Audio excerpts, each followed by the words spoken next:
débit projet ou même la formule du CIH, il y a un élément important dont vous avez besoin qui fait partie donc des paramètres morphométriques des bassins versants, n'est-ce pas? Ce sont donc les paramètres, l'indice global de pente.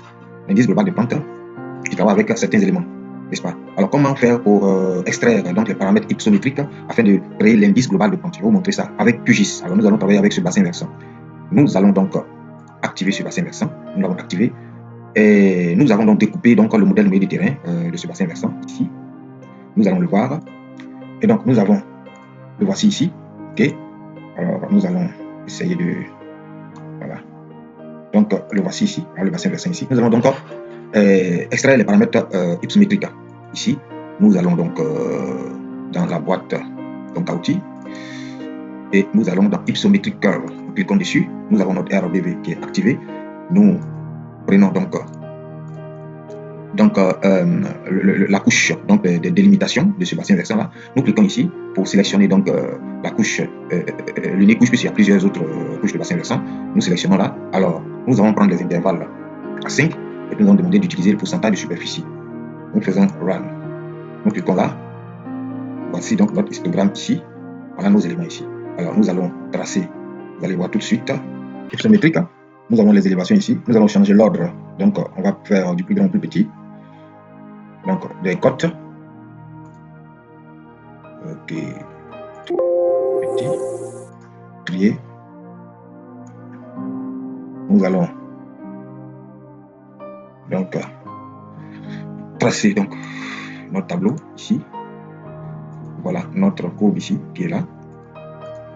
Alors, nous allons juste, voilà, c'est à 0, il faut que nous mettions à 500 minimum pour qu'on voit bien. On va essayer de juste traiter ça axe vertical. Voilà, minimum, c'est plutôt, on va prendre 500. Hein, 500. Voilà. Ok, on va laisser comme ça.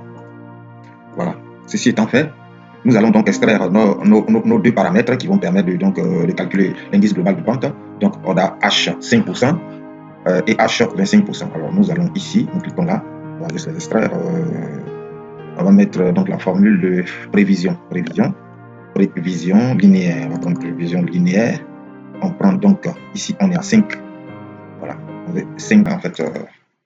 Donc on va le prendre pour être assez plus explicite. Donc la formule de prévision. Voilà, on introduit la formule de prévision linéaire qui est là, prévision linéaire qui est là. On met donc le X connu qui est 5%. Voilà. Et on introduit les Y connus. Pas le X connu, mais une virgule. Maintenant, on introduit les X connus. Voilà. On ferme. Voilà. On a notre code ici.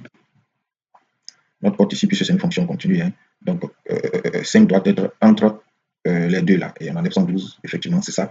On fait la même chose pour donc les 95% ici. Voilà, on va voir 95%. 95%, on fait la même chose. On fait la même chose pour 95%. Ici, on va juste mettre le 9. Voilà. Et on a notre code ici. Et on voit que, ok, on va plutôt aller entre 94 et 95. Entre 94 et 95. Voilà. Donc voilà nos deux. H 95% et H 5%. Voilà nos paramètres qu'on a extraits facilement. Voilà, paramètres morphométriques. Donc, comme je disais, pour le calcul de l'indice global de pente très important dans les calculs de débit dans certaines formules, telles que la formule de Houston puis la formule du CIH.